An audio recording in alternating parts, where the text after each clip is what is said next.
Hi there. So we're going to follow on from the first two videos that I did on introducing Chisimba filters, and I'm going to show you how to use a couple of the simple filters that were referred to in the first video. So I'm going to be using the blog, but the principle applies to any of the tools in Chisimba that we'd be interested in making use of. So I'm going to write a new post in my blog just to show you how to do this. And I will call this one Delicious Tags, because that's the first one that I'm going to show you. And let's just make the excerpt the same as the title. We're going to post it in a top level category. We want it to be published, and down here we will insert the filter. So here is the way the filter looks. Here are my tags from Delicious. Hope you like them. And we'll add our own tags here. Filters, Chisimba,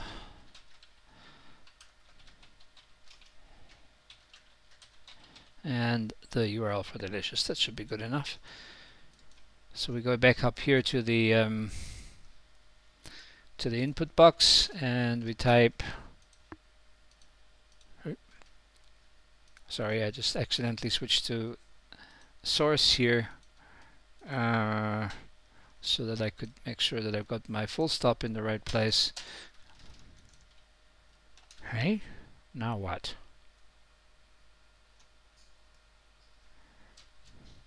My computer is slow because I've got too many things running. So let's continue. DELTAGS for Delicious Tags. My username, dkeats, and /LTAGS, close the square bracket. And that's it. I suppose we should give it an attribution share-alike license and save it. And all going well,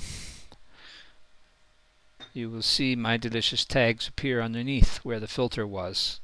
And it's as simple as that. And those are my active Delicious tags. So you can see that I've got 19 bookmarks under Linux. I've got 13 bookmarks under Education 3.0, and so on. And if you click any of those and open them in a new tag, in a new tab, for example, there you'll see my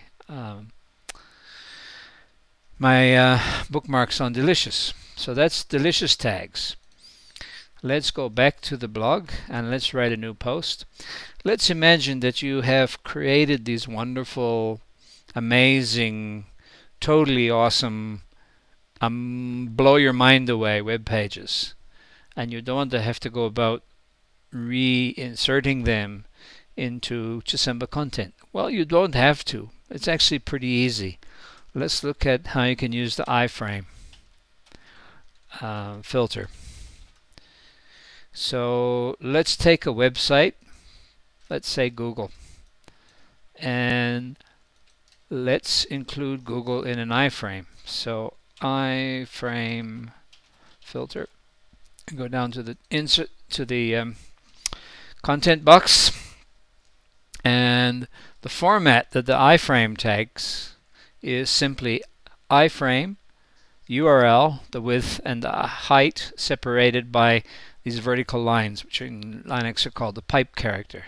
So we're going to replace the URL with the Google URL. Oops.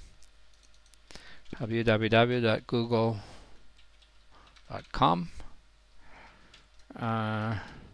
Suppose it's a URL, so it should have http:// and we want it to be 600 pixels wide by 400 pixels high, and let's save it. I'm not worrying about putting in tags or licenses now, I just want to show you what happens. And there you go, we have Google embedded in our page. Of course the page at the moment looks rather badly broken because of the small size that I'm operating at to record the video, but here's a bit more of a normal kind of view, and sure enough the search works inside of our web page, completely and totally embedded inside of our Chisimba page using the filter. You can do that for any web page that doesn't automatically break out of frames. Some web pages will break out of frames, but if they're not set up to break out of frames, you can use it for any web page, which typically would be particularly useful for pages that you create yourself. Nice. Okay, so now let's go and have a look at the third example that I'm going to use, which is the filter from SlideShare.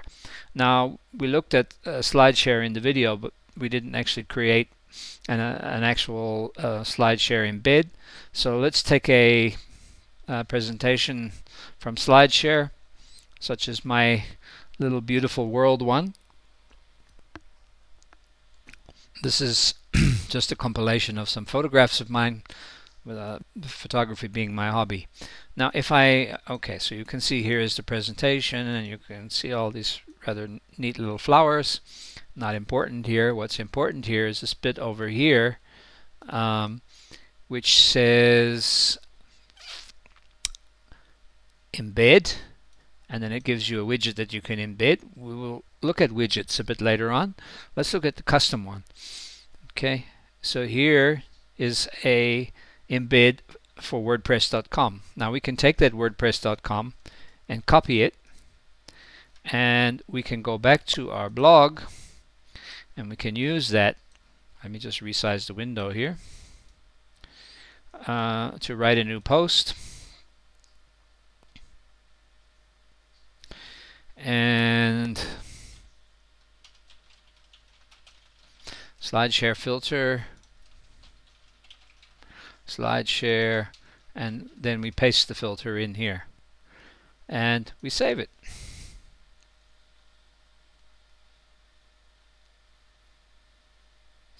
And eventually it will save.